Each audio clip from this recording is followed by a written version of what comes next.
like that. Yeah. It's And that's the size on there. he's doing a custom.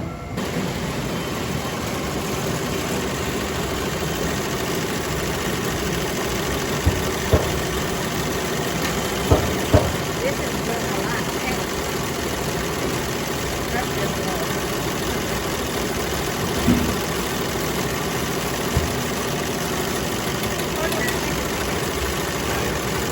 He does all the customs on this thing, and this is here. This is to get rid of stock blood. It's a big bed. All this is going behind the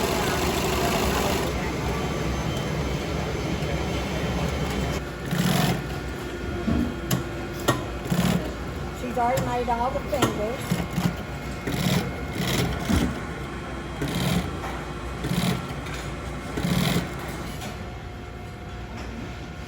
Turning the glove out. Put some red to protect it.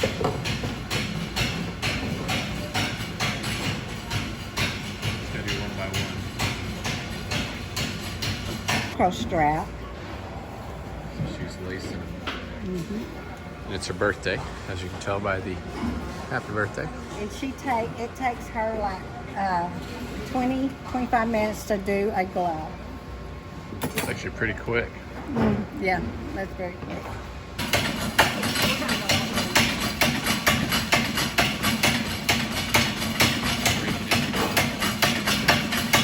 So after he breaks them in with that, his fingers get smashed and then he puts them on the spot iron, opens it up, and then he put these little sticks in there to keep them expanded.